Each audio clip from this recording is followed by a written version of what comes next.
You're successful in terms of career and traditional sense of successful. You're a good friend. You normally come on a lot, but you just tweeted how you kind of like took off for all of August and you kind of bailed because you were kind of having a meltdown, in which we all have had before, like a digital overload meltdown, and you just bailed, right? Totally. It was really, it was bad. I mean, it's interesting to think about, like, I think this happened to everyone over COVID. Like, their life just shifted in a weird way. And my life just became crappy over COVID, which is weird because I had this amazing year. Like, we took a business public, we raised a big fund, we got to work with all these interesting people, we bought some great businesses. I didn't die of COVID. Like, all these great things happened, and yet I was totally miserable.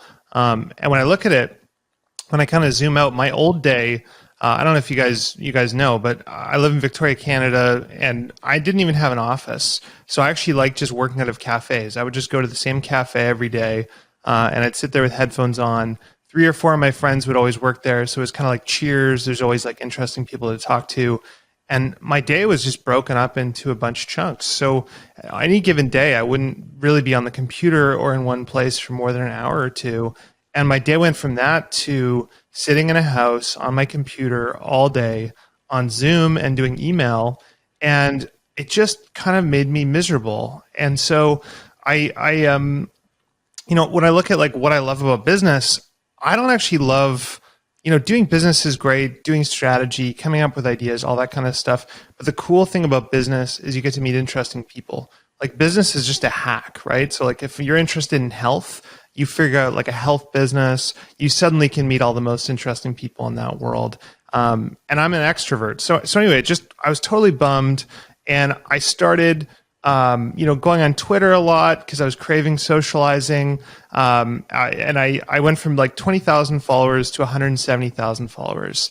So I got totally hooked into that. And like a good day would be like, I have a viral tweet, or I go on your podcast, or something exciting happens. A bad day would be I say something on Twitter, I get dunked on, I got misunderstood, or it doesn't do well. Like, what a ridiculous thing. Like, I'd tweet and it would only get like 50 likes instead of 5,000 likes, and it would like throw my day off. So I got to a point where I was just like, Jesus Christ, like, this is totally ridiculous. I'm thinking about Twitter constantly. I'm checking Twitter constantly. And on top of that, I'm, email, checking stats, stocks.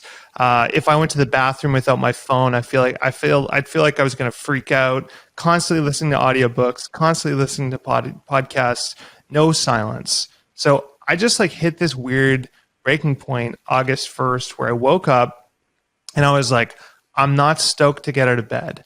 I'm not depressed. Objectively, everything is fine. I have like anhedonia. Like, I'm just not excited about anything. So I just said, fuck it. I'm just going to... What's that word you just said? That was a good one. I've never heard. Anhedonia. It means like an inability to feel pleasure, right? Like, nothing would get me pumped. Nothing would give me a hit. Like, when you go on Netflix, you're like scrolling endlessly for the perfect thing. You just can't find it. That's how my life felt. And so I basically, it's the middle of August. I live in British Columbia. It's super beautiful. And so I just said to my wife, you know what? I'm out for the next month. Let's just go off to our cabin. We'll go on some trips, and I'm just going to totally check out.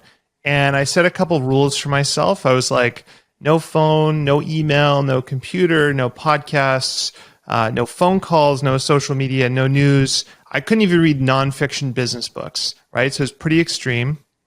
And I put on my Apple Watch, which has, cellular. So I was like, okay, if there's an emergency, I can get a phone call. And I put my phone in a drawer and I just disappeared. I went up to my cabin and hung out with my kids.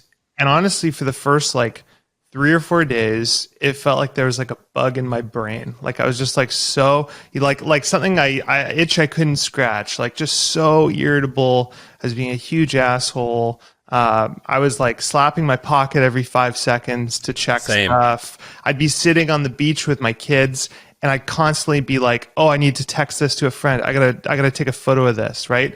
So it was really weird, horrible withdrawal. But then after like 3 or 4 days, I was like, holy crap, like, this is really interesting. I started reading fiction books and just sitting for hours, enjoying a sunset, taking a silent drive, doing all this stuff. And I think it's kind of like if you eat junk food all the time, like you're drinking Coke and having burgers and stuff all the time, and then you eat broccoli, it doesn't taste that good. Your brain is primed for like these extreme flavors. And then if you switch to broccoli, you know, you don't eat those things for a month, then you eat broccoli. Broccoli is like orgasmic. It's amazing. And so anyway, I did this for 4 weeks and I was feeling really good. And I came back to life. Like I kind of reintroduced myself into society and started going out and working and stuff. And it was really bizarre. Like I, would listen to a song that was playing in a cafe and it'd be like the greatest song I've ever heard. I'd read some random article and it would be like fascinating and I'd just be completely engaged with it. And then problems I had to solve that would have pissed me off, like seemed like no problem when I was excited to solve them. And I was kind of going like, man, why did that work? Like, what was it about that? And at the same time, like around then I started listening to podcasts again. And I listened to this podcast by Andrew Huberman Lab, which I'm sure you guys have listened to. He's amazing. Yeah, he's coming on the podcast. Oh, amazing! That's awesome. So he did this deep dive on addiction, and he did it with this woman, Anna Lemke, who's a Stanford addiction doctor. And I was like, oh, this will be interesting. It'll be about like heroin addiction or something, and how they treat alcoholism. So I start listening to it. Those other people who have those other bad problems. Yeah, I'm not one of them. It's fun to read about them. Totally. I was like, oh, this will be, maybe philanthropic. I can help fund a heroin addiction center in Victoria or something.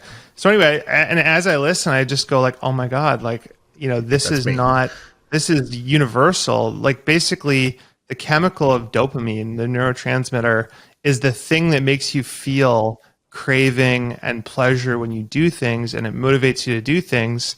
And I realized, basically like she said, something along the lines of, if you eat chocolate cake once a month, it tastes amazing. And you don't really crave it that much. You don't really think about it that much. It's very pleasurable. If you eat it once a week, it's still enjoyable, but it's not as good. And you start having cravings. You start wanting chocolate cake. If you eat it every day, your brain literally craves it and you're in pain until you eat it. And when you eat it, it's not even that enjoyable. It just makes the pain go away for a little bit. And she compares that to like heroin addiction or anything. And so, here we all are, we're stimulating ourselves with social media 24/7. We're constantly taking these hits and the hits become less and less enjoyable. And she talked about, she's at Stanford, so she's treating students. And she talked about these kids that would come in and they're addicted to social media and video games and they have no motivation. And so she said, look, I basically recommend a dopamine fast for 4 weeks. They can't do any of that stuff. They got to go walk in silence, drive in silence, have quiet moments, not avoid those things.